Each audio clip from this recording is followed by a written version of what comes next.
Hey, YouTube, it's time for a quick 2016 New Year's resolution recap. We didn't have 3 of our cars running. We were going to get them running.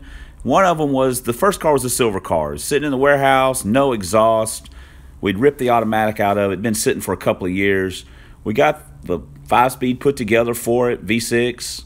No, it was 89, my bad, 5-liter. We got the exhaust welded up. My crew chief got his welding skills on. He's not that great, but he's better than me, which is pretty sad considering how bad that I am at it. We got it all painted up. We got it thrown together. It was the easiest one to get running out of the 3 cars we didn't have running. Rolled onto the track. Oh, look, there's Pirate Mike up there ahead of us. And once we got there, we were just trying to beat our best of a 768 without changing anything except going to a 5-speed. And it worked out very well. We ran a tenth faster and was consistently faster. After we got that squared away, we decided to jump on Krusty, our long gestating project car. It was in a real state when we received it from Pirate Mike. The interior was terrible. I mean, why not? The exterior was fantastically done already. We got it kind of squared away. It doesn't look great now, but it looks good enough for us because we're really simple. The Mad Porter donated some quarter windows for us.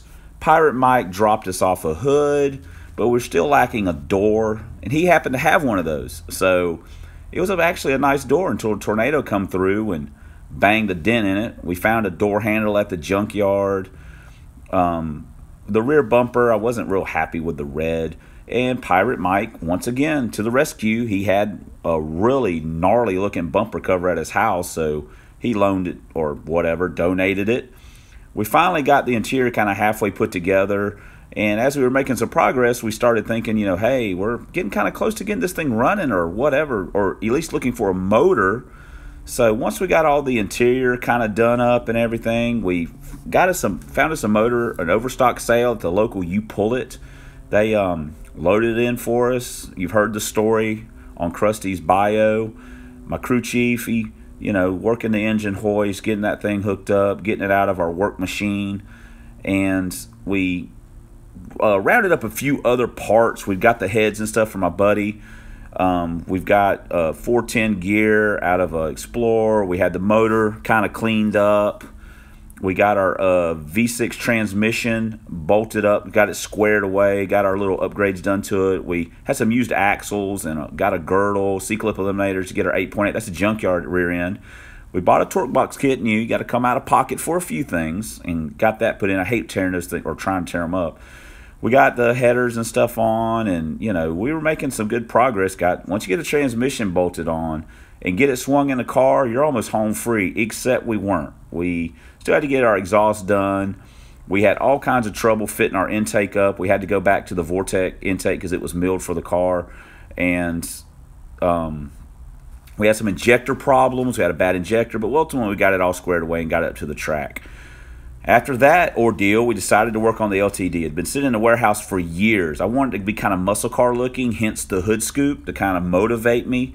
Flat black in the hood like a 69 Super B. If you squint really hard and are half drunk, it kind of looks like one.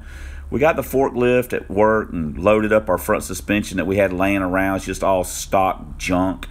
We had a 7.5 we put together with a track lock and everything. You guys know all that. Got it put together. My crew chief, he was studying the manual pretty hard on how some of this stuff bolted together.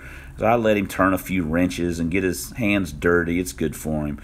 He was well pleased with the results, and just for that, I let him push it outside and load it on the trailer. Of course, I had to help him and buy him some Whataburger, but I got him back once we got home. I told him to get that water hose out, that wash bucket, and let's get some of that dust knocked off. Of course, he not a big fan of that. He wants to get into the nitty-gritty of it. So I let him tinker with the motor a little bit, and ultimately, I think that's where we ran into maybe some trouble. But hey, you guys know the rest.